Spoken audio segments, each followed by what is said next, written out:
Okay, and we're off. So, James, thank you for the invitation. Good to see and speak speak with you guys.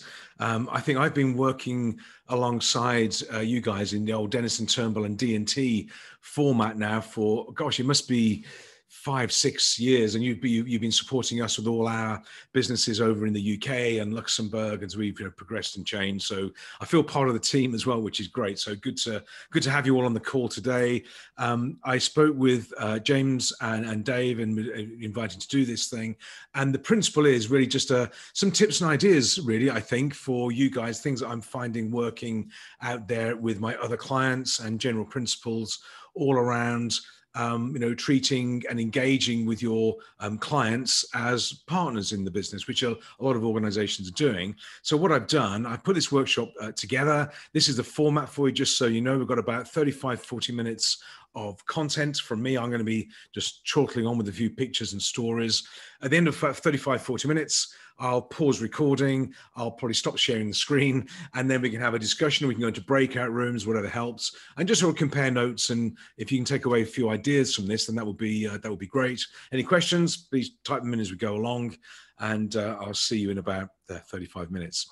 So for those who don't know us, I hope most of you do. I recognize most of you. We are the company Results Rules OK. We're based in Luxembourg, so offices in Luxembourg, offices over in the UK, at your offices. Our registered office is your office, and we deliver training, coaching, and workshops all over the world. We have clients now in 36 countries. Hence the flags on the screen there. And the title I've given myself now, was given to me by my clients, is the business co-pilot. What I essentially do is sit alongside my clients in their business and help them grow and develop and scale and make more money, work less hours, all this type of thing.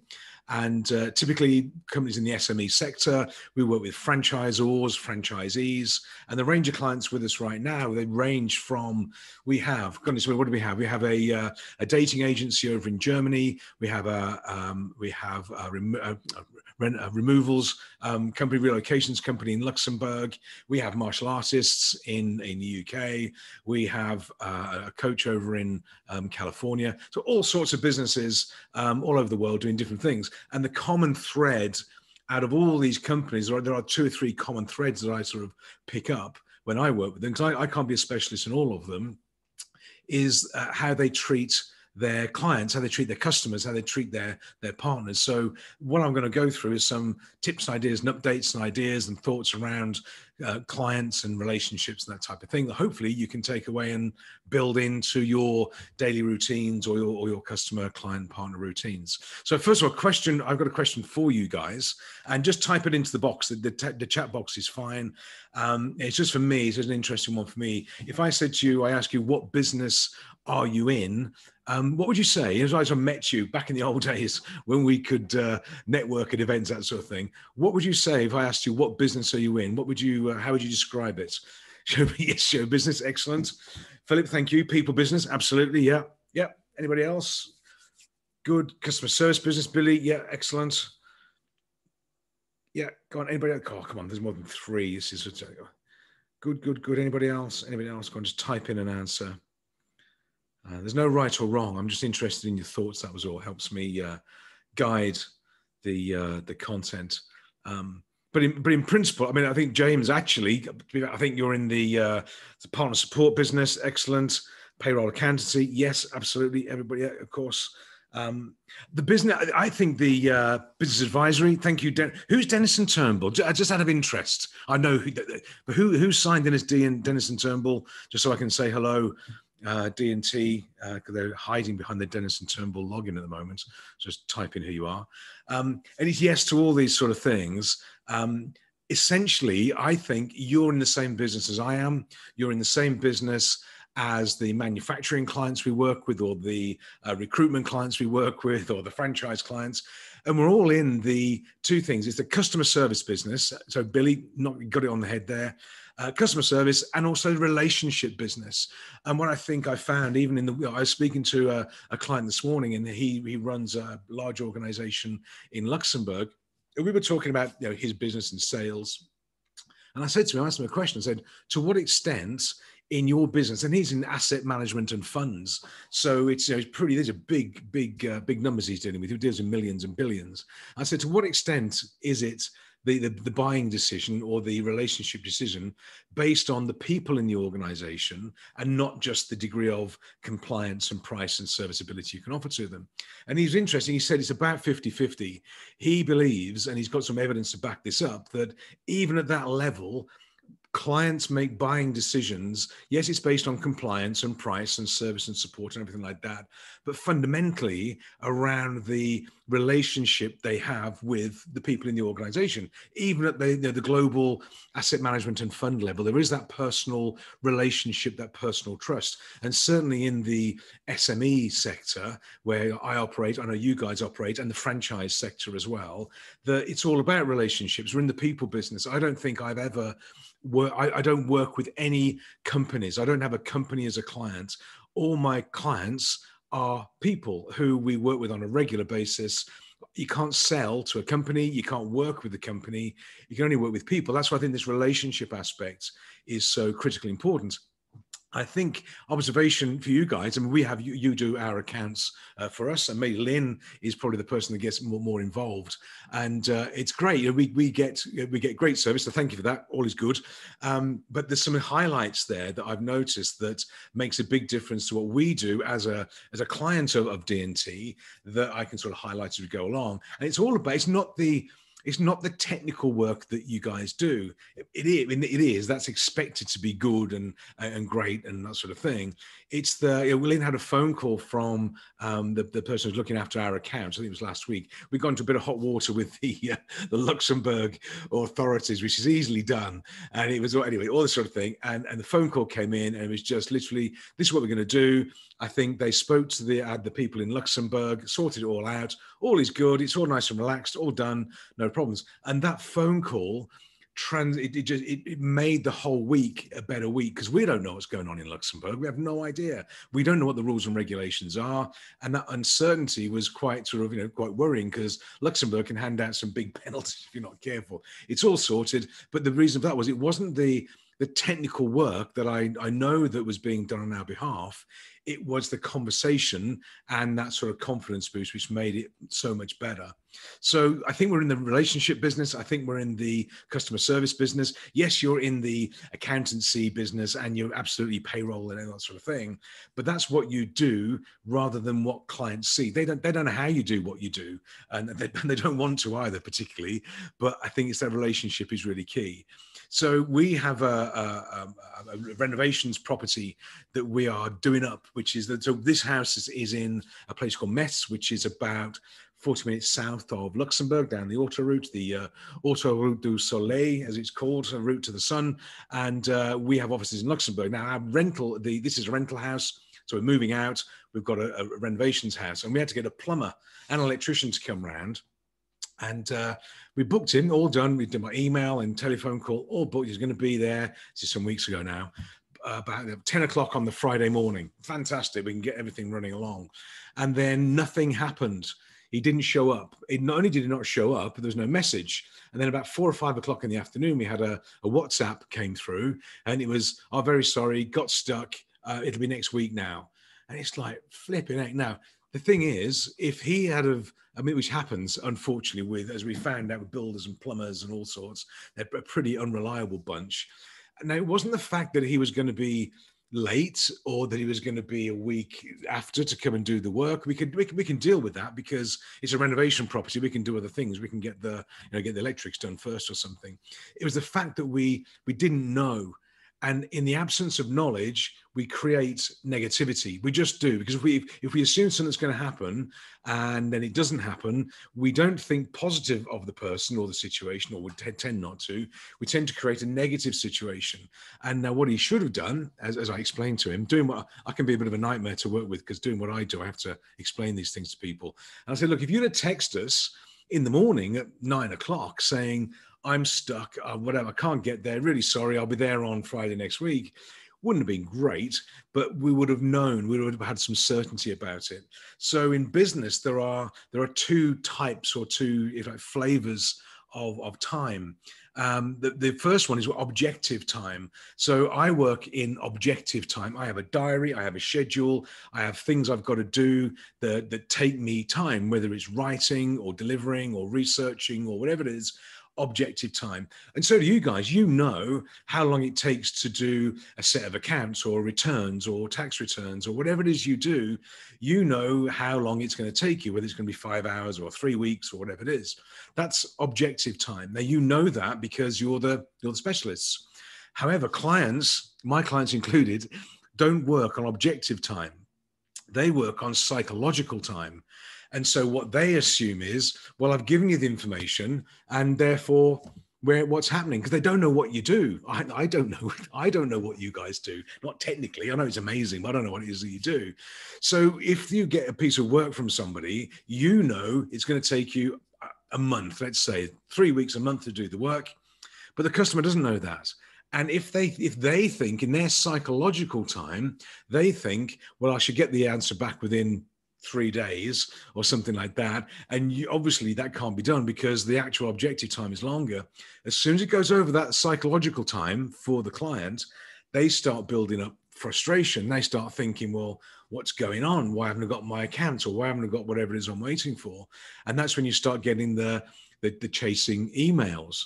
I know you've got to chase your clients to get information to you as well. It works both ways, but they start getting frustrated, and not because you've done anything wrong at all, but they're working on psychological time. And I can guarantee that the client's partner's psychological time is a lot quicker than objective time. It just is. They expect things to be done quicker. It's just a magic thing that happens. You do it straight away. There's no paperwork involved. It's just a magical system. So they're working on psychological time, and you work, I think, on objective time. So when it comes down to partner relationship and service, this is a key thing, how you can improve service. And it's not just do what you do faster. That could be good, I guess. Not just what you do faster, but it's really how you position the clients, because this timing is a real key one. It really frustrates people. In fact, if you think about it, and the reason there's a kettle on there is you may have been told, a watched kettle never boils. Well, I've tested that, and because I'm here by myself this week, there's me and the beagle, and I've tested that just before I did this, and it does boil. It's pretty tedious stuff to watch it, but this is this sort of, the kettle's on objective time, and if I watch a kettle, it takes a long time to boil. It's like holding your breath. So there's different flavors of timescales, and that's where a lot of frustration can come. And I think part of the way we improve or increase or demonstrate service to partners is managing this difference of objective and psychological time. And if you think of the image, I've forgotten what the movie is now. Alice in Wonderland, the book, the movie, listen to me. Alice in Wonderland. Alice, how long is forever? And the White Rabbit, sometimes just 1 second. And that's the challenge, because time is absolutely, the psychological time is flexible. If you're waiting for a phone call, you're waiting for exam results, you're waiting for a response, it's waiting forever. That for a day can feel like a month. And that's the challenge with this psychological time. So our opportunity, I think, is to manage that, coordinate it, and how can we handle it? So some examples for you of some principal ones, but also some client ones as well that you may find helpful, that you can maybe build into the work that you do as well. So this is obviously this is a traffic light, and on the route from here, because we're on lockdown like you guys are, but on the route from here we can go about 40 minutes north to a little tiny village where the house is, and we're allowed to do that because it's a removals renovations thing. And there's some roadworks on the way. Now, you've probably done this. You get to a set of roadworks when you're in your car and they're on red, and you sit there waiting and nothing happens. And you start to get frustrated, because what happens is, on your time, on your objective time, you're in a hurry. You want to get there. You want to get things done, get to the office, get to the shop, get home, whatever it is. And you start to get frustrated because you're on red. And it's been shown, and exercise has been done, at least in France, is that drivers get very, very frustrated when lights are on red. They have to wait.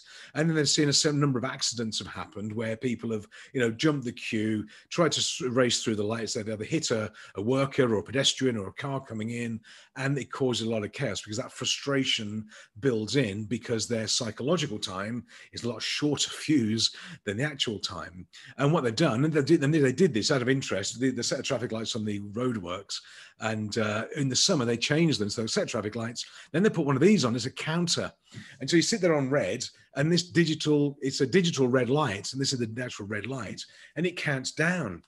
And so you know what's happening, you know how far away from zero you are, and you can count it down. So you can maybe check your phone or something like that, but you can relax. And the only difference between a red light and a countdown red light is visibility. It's that recognition that the actual time is clear, and then I can synchronize my psychological time with the real time. It's a little psychological trick, but it calms people down, fewer accidents, less stress, less excitement. People can just relax, sit there, and it's feeding information through to them. And what they found was that this was good, but there's a better one than this as well, because then they're literally counting down. It's a long way down from 100 down to 0, and it's just a number counting down. And what they found was through the research was the best one was this one, which is, again, another traffic light. And what it's got is the light on red, and rather than a number counting down, it's the little lights around the outside, the like the clock face, that's counting down. And what they found was people could judge pace, and they could judge, quarters, half, we're halfway there, we are 3/4 of the way there, and then it counts down. And of course, it counts down to 1 or 2 on red, and they're in gear, and off they go, sort of thing. It counts down well. But this is basically the transfer of information to say, this is what's happening. Just calm down, just relax, under control. You don't know, driver, what's going on. You have no idea what's beyond, but trust us, here's some information. And the same works in accounting. It works in what I do. It works in what clients do. And I think this type of thing would be potentially very helpful. Observation-wise, when we put numbers for accounts or whatever it is, it's like they go into like a big black hole, which sounds very unkind. I don't mean that, but I have no idea what happens to the numbers and the bits of paper and the information. How long is it going to take? It goes in and miraculously pops out the other side. Now we're fine. We love you guys. It's all good. It's all okay. But is that sort of, I wonder if they've got it. I wonder if it's okay. Is it work in progress? How far along are our accounts now to being done? Or what's the status? How are we getting on? And it's literally that sort of update and status could be really, really helpful to take some pressure off you guys, but also improve, increase, develop the levels of service and relationship with the clients. And this happens to us in a variety of sectors. If you look at your computers, I can remember back in the old days, when computers were steam driven, we would have the little rotating hourglass when things were downloading or uploading or whatever it was, or when you were joining the internet and had to put your telephone into a holder. Anyway, all sorts of things. But what they found was, they recognized was different ways of allowing people to be part of the journey, even with the download. Because what they found was that people in business they're impatient. And if the system is saying, we're updating your software, we're downloading a file, we're doing something, as Microsoft does to me just before my most important calls most of the time. But anyway, what they found was that people, when it was downloading and there's no information at all, people would literally turn the computer off. That's why it says don't turn it off. They turn it off, turn it off, turn it on again, and hope for the best, because they didn't know what was going on.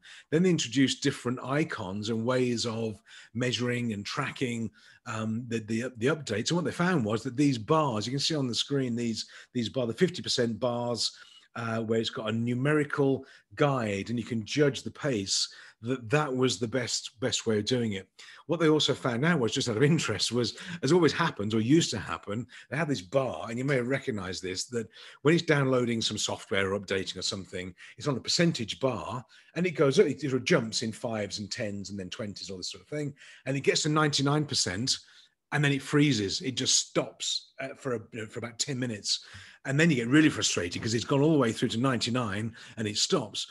And I believe there's a reason for that. That final 1% is important because it's doing something technical, whatever it is. What they did, they said, okay, we're not going to tell the customers that. They rejigged the time bar so that by the time it was showing 90%, it was actually at 99. And that final 10% was the time it took for that 1% to be achieved. So they gave a linear, straight line, perfect path of download. And that has been shown to be the preferred, the best, the less stressful, the less painful for clients and customers. So it's not just a case of letting people know what's going on, it's letting them know in a format that matches their psychological time, not the actual time of the job takes. And you'll see this when you sort of upload and download or update your software, and Microsoft does its thing. And this used to happen when we were streaming videos back in the old days. Now on we have things like we have cable and we have fiber optics now. Didn't have that back in the old days. It'd take you 4 hours to download a 1 hour video. It was insane. But these sort of things have been shown as a psychological prep for getting people to relax, calm down, and be comfortable and confident in what's going on. So how this has shown up in business, a couple of quick examples for you is here are Domino's. I'm not allowed Domino's pizza anymore, but when I was allowed Domino's pizza, you dial up the Domino's pizza, you go onto online, you order it and all that sort of thing, you pay your card, and then you have a pizza tracker. Even a €15, £15 pizza is tracked. And what they found is that when they let people know what was going on, they didn't chase. They were more comfortable, more calm. It was an update for them, and order placed. It's in prep. It's in bake, in box, and then en route for delivery. Now, if we do order one, I am allowed a pizza occasionally. If we order one from here, Metz is about 10 minutes that way, and they deliver here, which I'm sure they do in the UK as well, on these little moped things, little 50cc 2-strokes. They sound like angry wasps. So when we get to the point of it's boxed, and on a summer's evening, for example, when they deliver it or start to deliver it, we can hear the bike coming from about 5 miles away, and it gets louder and louder and louder. And it's just a bit of fun, but it's that reassurance, because people who order a pizza don't know how long it takes. They assume it's immediate, instant, just send the pizza out, whatever it's going to be. And what they found was people were phoning up and cancelling orders because they didn't know how long it was going to take. So to avoid the cancellation and the frustration or the where's my pizza and all this sort of thing, they do the dashboard so people know. And and interestingly, if it takes longer than they thought, it takes a long time, clients are okay with it because they know it's going to happen. They're okay with it because they know it's in prep, it's being baked, and off they go. If it takes a bit longer than they thought because they know about it, they're happier with it, and it reduces the stress. So that's obviously a global franchise. This is a client story. These guys are up in Aberdeen, and what they manufacture and sell machine tools. So these are £100,000 to £500,000 machine tools, and metal bending and pressing and laser cutters, plasma cutters, fabulous bits of kit. And they go and see these manufacturing companies all over the UK, and they sell them a machine. Now, if you order a £500,000 machine with a sheet feeder and a bender and a welder and a packer at the end and a pallet wrap and all that sort of thing, that's a big bit of kit. They're not on the shelf. They don't just happen. You've got to order it, specify it, build it, ship it, import it, assemble it, and all that sort of thing. And what they found was that they would tell people this is going to take 3 months to do or 6 months to deliver, and then off they go. They get the order, they get the down payment, the deposit, off they go. Clients would forget that. They would forget that this machine's got to be manufactured abroad, or it's got to be assembled in Aberdeen or whatever it is. They didn't really understand the whole process that things were going through. And they started to get a bit of frustration and pushback from the clients. For example, the number one job we found is that you're going to install a machine in a factory, you need to get the wiring sorted out, because these things take a lot of power. You've got to organize the 3-phase sockets, or the power, or the lighting, or the water supply, or something like that. So if you know when it's going to be delivered, you can get all that done first. And regularly what was happening, because they didn't know when the delivery was, or felt they didn't know, they wouldn't get ready for it. So it was downtime, it was frustration, they couldn't get the machine working on time, it was just a lot of heat. So what they did, and when you buy a machine from these guys, and it's RS Machinery up in Aberdeen, you can Google them if you like, they're a great bunch. And when you order a machine now, they give you this pack. It's called The Journey to You. And this pack is a folder about so big, which is designed around the machine and the job that they're doing for you. And inside, you've got this. It's got a read me sticker on it. You can see that. It's got a coaster for your coffee. It's got a couple of sachets of coffee and creamer and some sugar. So you can make yourself a coffee and you can read through what's going to happen to your order as it progresses through the order processing system. So there's a little route map there called The Journey to You. And it starts off with, get the purchase order, we get the deposit, we place the order out, we do this, we do that. And it goes through all these different stages and steps. And every step will have a timeline against it so that when they commit, they will say, okay, we're now up to, a product test or something like that. And they will let the client know, just next week, we're due to do this and we're on track. We'll see you next week. Or the machine's on its way. It's on the water. It's at the docks. We're going to pick it up on track in our warehouse. It's like the pizza tracker, but for a 500,000 machine tool lump of metal, if you like, huge value. So the same principles apply. And what we found was that clients love this because they get that confidence. They're spending a lot of money in their new machine tool coming through, and psychological time says, I want it now. It's like when you order a new car or something like that. You want it now. You don't want to wait for it to be manufactured and something. You want it now. But having this system in place, it enabled us to position the client and let them know either it is on track, or as I found out with my plumber, it's not on track. If it's not on track, if it gets stalled at, on the boat or on the water or in the truck, or something goes wrong with it, whatever it is, there's something that holds it up. We know about it, and there's a guaranteed conversation to be had. And what we found was if you let the client know, the truck broke down, we're a day late, truck's broken down, we're on our way, but this has happened, this has slipped, but equally, we're going to catch up in the process. This one may slip by a day. We've got a way to catch it up so the actual installation date won't slip for you. It's just a conversation about the level of service, and clients loved it. They thought it was really good. It's a nice sort of token gesture, but it was really giving that visibility and reduction of stress and raising the levels of service for the clients as well. There's the website on there. You're welcome to have a look and say hello to them. They're a good bunch. They do speak Scottish, so be gentle with them. Speak slowly. They're great, but you have to talk slowly for them. So that's the actual document, the after sales service, and it goes through then, confirmation stage, drawings, production, delivery, and sign off, and then feedback, and away you go. So this is part of the visibility of letting people know how to match the psychological time of the client with the practical time of the company as well. Something we do, for example, as well, and I found this works really well when we do a workshop, is I will submit a route map of the workshop to the prospect and say, look, here's how the workshop's going to go. Not just in case that in terms of here's a bullet point list of subjects, but here's a timeline. This is one that we did for a client in Luxembourg. And we sent this across and we said, look, we're going to set the agenda, blah, blah, blah, all this sort of thing. This was a leadership workshop at the look of it. Anyway, all laid out. And two things happen. Number one, they know exactly what's going to happen on what, we've got tea break in the morning, got lunch break afternoon, what subjects we're going to cover, when we're going to cover them. They have that high degree of visibility. They can, adjust it if they want to. They can feedback and say, well, could we do a bit more of this in the morning? Could we do that in the afternoon?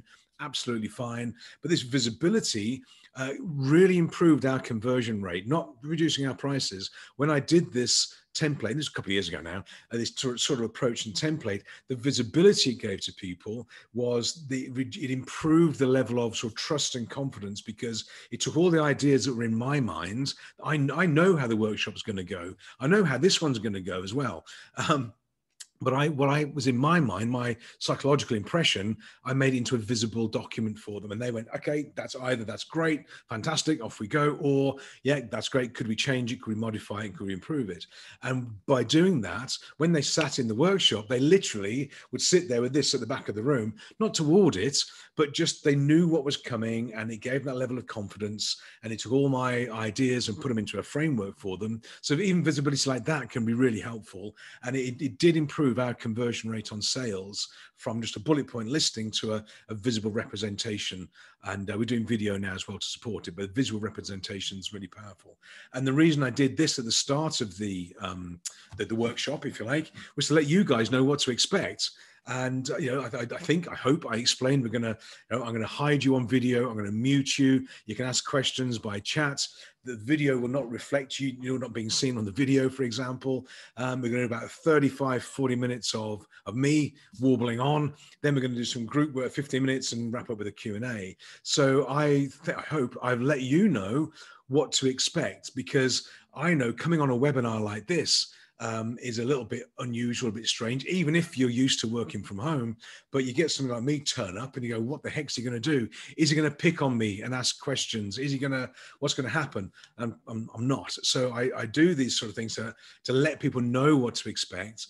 And that makes people relax a bit and they can calm down. And I guess somebody's gone and wandered off and put the kettle on, got a cup of tea, and they can relax a bit because they know I'm going to click the video on for them. So even this sort of thing, visibility, can be very, very helpful. And I know maybe, and I don't know, maybe for what the work that you do, if there's a visible timeline, for example, that can be given to a client that they form part of. I think one of the challenges I guess you guys face is not your timeline, it's getting the clients to submit information to you as well. Well, that can be challenging, I know that. And you can go on an email and tap it away and this sort of thing, or just pick up the phone and talk to them. I guarantee if you just pick up the phone and say, Helen, Bob, Karen, wherever it's going to be, I need the expenses, I need the numbers, I need this, I need the invoices, whatever it is you need, and it's done by phone call, if you can track them down, that will have a 10 times more positive effect. Don't chastise them, but look, to get this done, to get to level 3 on our system, our process we're going to go through, I need you to help me out here. I need you to give me the information. And what we found with the machine tool guys is maybe their clients would have to send them some drawings, facility drawings or something, or wiring diagrams or something like that. If they didn't get those, they couldn't produce the machine. And they said, look, this is our plan, but we need this from you to hit the targets for you. Great. That really added to a little bit of positive pressure, but because they understood why and what was going on, it really helped in terms of increasing the pace. So that's why I did that. And in terms of communication, you really can't do enough. You can always under communicate, but very rarely can we over communicate. And this comes back to sort of psychological relationships we have with people in terms of communication, in terms of trust. And this works in our personal lives, our professional lives, and client lives, and team, all this sort of thing. When I build a high level of trust and the communication is quick and regular and up to date, I trust you. If the timing between communication is slow or unpredictable or is not on the schedule it should be, then you're going to get, well, are you okay? Are you alive? Are you still there? What's happening? What's going on? And then you can catch it at that point. You go, yeah, well, I was okay, I'm really busy. Sorry about that. Back on track. All is good. That happens occasionally. But if it goes on for too long, when there's lack of information, lack of visibility, the clients, based on their psychological timing, will replace the trust with mistrust, uncertainty. They think you don't care. Now, I'm not saying that you don't care. I know you do care, but it's how we demonstrate it. It's like, if you forget to send a Valentine's card, or you forget to send a birthday card to your partner, you're in trouble, if you like. You are, and rightly so as well. It just suggests that you don't care. Interesting, James. Okay, that's the feedback they receive. Should from maybe you get a couple of disgruntled clients from time to time. That's the feedback that can be coming through, and they feel it's a perception. It's an emotional perception, because we're in the relationship business. Is they perceive you don't care about me. You don't care. You don't send me flowers. You don't send me chocolates. You never phone. It's the same thing. And if just a text message can help, a phone call can be really, really powerful. And great. So look at the text of the day. It's a perception thing, because in the absence of communication, the emotion that is built up is lack of care, and you don't like me anymore. You don't want me. I get frustrated, and you know this happens. We all do it. If you have a tough conversation with somebody or a meeting, it doesn't go well, and then you go home and you sort of fester on it a little bit in your mind. Or perhaps it's just me. I don't know. You start to think, well, yeah, I bet they're going to do this next. We build this sort of negative image in our mind. And then you start thinking, well, when I speak to that guy again, I'm going to tell him this, I'm going to tell him that, I'm going to give him a piece of my mind. I'm going to just get it all sorted out. Now, when you meet that person again, of course you don't, because you've sort of calmed down a bit. But to avoid that frustration, to avoid that emotional vacuum, it's literally timing of communication, which comes back to the visibility. It comes back to the how we position the clients. And I had a client in the UK, a lawyer client, and she was in commercial litigation. And what we found was that when you're being sued by somebody, not nice, but it can take a long time as well if you're one of the big guys. And she made a point every Friday she would call anybody who was being sued, or any of her clients, and she just give them an update, even if there was no news to give. Even if there was no news to give, it's just to let you know, we've done this, it's gone to the QC, you've got the silk involved, we're doing this, we're doing that, court date here, paper's doing this, the other side's done this, and we're on track, we're all okay. And that phone call allowed the client just to go, nothing had changed. Nothing had changed in the case. Nothing had changed towards winning it or losing it or anything like that.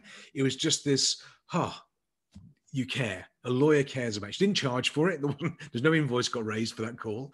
But it was just I like you. I trust you. I want to be around you. I'm here to help you. And I'm going to get on the phone and just say hi and just say hello. And if you don't keep it going, what happens is it goes from, well, you don't care about me, then I start thinking, well, I don't care either. That's it. You don't talk to me. I'll build it up now, this negative cloud of whatever it is. And I don't think you care. And you know what? I don't care either. So screw you. And that's really unfortunate because it's not true. I know it's not true. Maybe some clients, I don't know. No, it's not true. I know that, but it's perception. And they get to that point, if I don't care and I believe you don't care, I'm gone. I'll find somebody else to do these numbers or whatever it is. And there's a real danger there of having frustrated clients throwing their teddies in the corner and potentially, wandering off and taking the business with them. And 99 times out of 100, it's not the technical work that you do. I guarantee it's not the technical work that you do. It's the perception of the timing, the pace, the relationship, and the feel-good factor about it, I think, if you like. Now, one of the what I see that happens in every business is people say to me, and in every sector, from the machine tool guys through to the dating company to everybody else, well, that's all very well and good because we haven't got time to that sort of thing because we're busy. We've got deadlines, we've got schedules, we've got diaries and all this sort of thing. We're on lockdown, working from home. Well, the thing is, if you think about it, and again, this is not a criticism, we all think this way, but if I can head it off at the pass, if I can spend 5 minutes now keeping a client happy or getting them engaged, it's a text message, a quick phone call, whatever it is, it prevents them getting to the, you don't care about me. It takes the heat out of the situation because I guarantee you're going to get the email. They'll go into keyboard warrior mode and go, where are my accounts? I expect more than that, whatever. They get into it, and then you've got to respond to it. But then you're responding, you're taking heat out of a situation rather than applying light to a situation. So it does take a little bit of time, I think, and just my experience personally, and I see with clients, if you preempt it, you invest the time up front, it means you save the time in the long run because you don't get all the hassle and the heat and the stress. And it means stress for you guys as well because it improves the relationship. And I will sometimes it can be a WhatsApp message sometimes. It can be a phone call, it can be a text. I avoid email like the plague. Who reads emails? I mean, really, who reads emails? I've got people I message on Facebook or LinkedIn or WhatsApp or in Snapchat, TikTok. I've got one of the guys on TikTok. I have to message on TikTok, for goodness sake. But just to let you know, everything's on track. Looking forward to meeting, whatever it is. It's all going well. Here's the feedback. It doesn't need to be any more than just a hi, how you doing? If it's a conversation, phone is best. Video is perfect. Get them on a Zoom call. If you can, that would be great. I mean, face-to-face is ideal, but of course, brave new world, we can't do that. In the hierarchy will be face-to-face meeting, video, Zoom or equivalent, audio, phone call, text, and the bottom list, email, because email is just it's just confetti. So don't rely on email. It's good to send information, absolutely, but communication. I mean, when was the last time you emailed your husband or your wife or your girlfriend or your partner or your boyfriend? You don't email people you love. you WhatsApp them, you text them, you do something, you sell them a smiley face or something like that. So if you don't like people, email them. If you do like them, then send them a WhatsApp or something like that. I think would be the way to go. That's the process it goes. And that timeline along the bottom there, that can be anything from, well, it depends.